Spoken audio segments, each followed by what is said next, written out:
tulad na lamang ng paglalagay ng tubig sa missile imbes na rocket fuel at ang pumalyang takip ng kanilang mga missile silo o yung lungga ng kanilang mga rockets. Nahalata ito ng Amerika dahil na din sa pagsilip nila sa ginagawang effort ng China upang mas palakasin pa ang kanilang puwersa at maungusan ang lakas ng Estados Unidos. Patatandaan mga utol, no, na kung napapansin ninyo, yearly talaga nagfe-flex ng muscle yan ng military forces etong China. Pinapakita nila yung mga agamitan nilang pandigma sa buong mundo. Talagang pumaparada sila, pinapakita nila kung gaano na sila kalakas, 'di ba? Ang diskarte kasi ng China, intimidation 'di ba?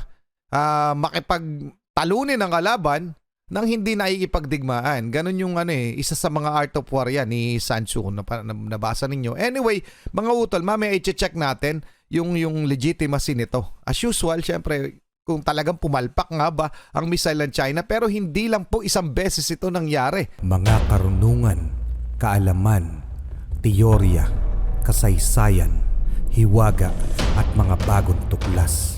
Alamin natin.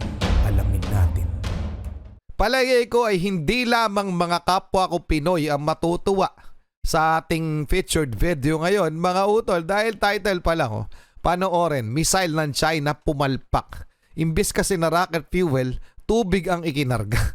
May tawa pa si kasaysayang Pinoy. Well, anyway, yung ibang Pinoy dyan, sasabihin malamang, buti nga sa inyo.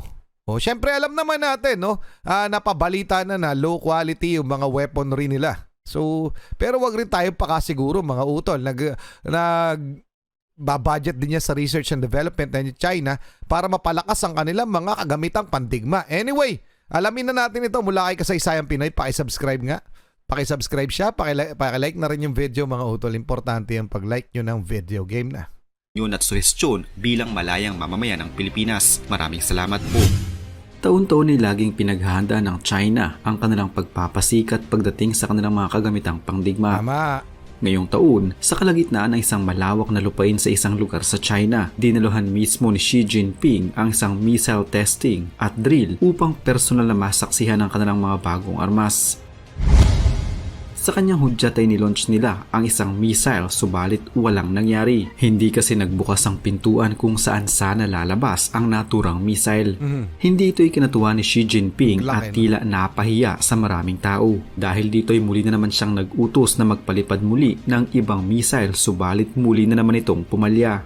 At sa pagkakataong ito, hindi ang pintuan o sarahan ng kinilalagyan ng missile ang pumalya, kundi ang mismong missile na ang may problema. O pwede din nating sabihin na ang mga nag-ooperate sa missile ang may totoong pagkakamali. Imbes kasi na rocket fuel ang ikinarga dito, kinargahan nila ito ng tubig. Kung ikaw si Xi Jinping, ano kaya ang magiging reaksyon mo? Baka ikaw na lang mismo ang lumipad pahimpapawid dahil sa kahihiyan. Baka mabatukan mo yung mga yun, no? Isipin mo, sisimplehan natin. Yung kotse, lagyan mo ng tubig, yung gasolina, yung gas tank. Ano kaya mangyayari, di ba? Bakit ganun, no? Hindi ba, syempre yung mga, trusted person, tsaka alam nila yung trabaho, ba't ganun? Bakit imbis na fuel, tubig ang inilagay? Loko no? Tuloy muna natin. Action mo, baka ikaw na lang mismo ang lumipad pahimpapawid dahil sa kahihiyan. Isang pagkakamali na hindi mo aakalaing magagawa ng isang napakalakas at napakayamang bansa na siya ring pagkakamali na magpapahiya sa bansang ito sa buong mundo. Tama. Ang China ay tinuturing na isa sa may pinakamalaking puwersang militar sa buong mundo. Subalit ayon sa Amerika, hindi pala maaaring pagkatiwalaan ng China ang kanyang mga missiles. Ito na rin ata ang dahilan kaya nagsagawa ng tila paglilinis si Xi Jinping sa kanilang puwersang militar. Isa-isa niyang inalis ang mga opisyal na sa tingin niya ay wala namang pakinabang at wala din namang nagagawang maganda. Hanggang sa kasalukuyan ay patuloy pa rin ang reconstructing ni Xi Jinping sa kanilang People's Liberation Army at tinanggal niya ang ilan sa mga senior military officers kabilang na yung mga nasa Rocket Force. Ito'y dahil na din sa hindi mabilang na mga kapalpakan at hindi matigil-tigil na korupsyon, partikular na sa kanilang Rocket Force. Ayon mismo sa US intelligence, tila hindi na umano maganda ang estado ng People's Liberation Army ng China dahil sa korupsyon at mga kapalpakan tulad na lamang ng paglalagay ng tubig sa missile imbes na rocket fuel at ang pumalyang takip ng kanilang mga missile silo o yung lungga ng kanilang mga rockets. Nahalata ito ng Amerika dahil na din sa pagsilip nila sa ginagawang effort ng China upang mas palakasin pa ang kanilang puwersa at maungusan ang lakas ng Estados Unidos. Patatandaan mga utol, no, na kung napapansin ninyo, yearly talaga nagfe-flex ng muscle yan ng military forces etong China. Pinapakita nila yung mga gamitan nilang pandigma sa buong mundo. Talagang pumaparada sila, pinapakita nila kung gaano na sila kalakas, 'di ba? Yung ang diskarte kasi ng China, intimidation 'di ba? Makipagtalunin ang kalaban nang hindi nakikipagdigmaan. Ganon yung isa sa mga art of war yan ni Sun Tzu na nabasa ninyo. Anyway, mga utol, mamaya i-check natin yung legitimacy nito. As usual, syempre, kung talagang pumalpak nga ba ang missile ng China, pero hindi lang po isang beses ito nangyari. Kaya alam ko maraming mga Pinoy ang matutuwa. 'Di ba? Alam naman natin so anong indication 'yan sa mundo na pumapalpak yung kanilang mga kagamitang pandigma? Unang indication 'yan, mga utol, low quality yung mga weaponry nila. Pangalawa, pwedeng may sabotage na nangyayari sa loob ng kanilang nasasakupan. At pangatlo, syempre yung korupsyon nga. Kaya mababa ang kalidad ng kanilang mga kagamitan. So anong masasabi nyo dyan? Diba? Ibig sabihin, hindi nila kaya makipag-toe-to-toe sa US, no? Well, anyway, yung pagtatanggal niya ng mga opisyales, totoo po yun. Ilan na po mga top officials sa kanilang PLA o People's Liberation Army ang kanyang inalis throughout the years. Dahil siguro, magkakaiba sila ng idea o yung paniniwala. Okay? Tuloy muna natin. Basta hindi sumasang-ayon sa kanya, talagang inaalis niya.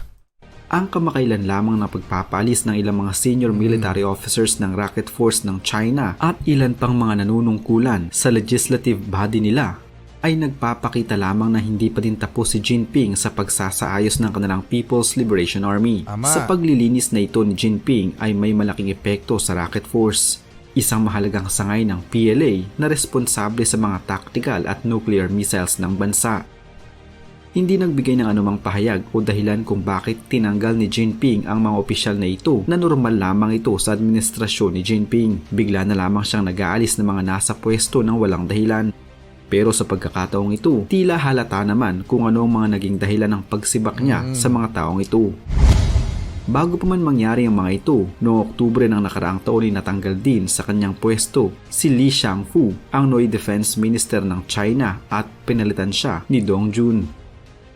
Mula nang hawakan ni Jinping ang posisyon bilang Pangulo ng China noong taong 2012, naglunsad siya ng extensive anti-corruption campaign na kung saan pinupuntirya niya ang Communist Party at ang mga government officials at ang PLA ang kanyang naging focus. Ang mga tinanggal niyang general ay nagmula pa sa iba't ibang dibisyon at departamento ng PLA, kabilang na ang commanders ng Rocket Force, isang Air Force Chief at isang Navy Commander na siyang responsable naman sa mga issue na may kaugnayan sa South China Sea, at ang 4 pang mga opisyal naman na responsable sa mga armas. Ayon sa isang ulat mula sa Bloomberg, nababahala ang US Intelligence Agency sa kanilang nakitang malawakang korupsyon lalong-lalo na sa People's Liberation Army o PLA ng China, at ang ulat na ito ay may kaugnayan sa pagkakasibak sa pwesto ng ilang mga high-ranking Chinese military officials. Teka lang mga utol, Yung kadalasan gano'n ang pinalalabas. Pag inalis nila sa pwesto, so ang dami ko na rin article na nabasa tungkol dito sa pagtatanggal ng mga top officials niya ni Xi Jinping sa China, na ang laging binabanat nila ay korupsyon.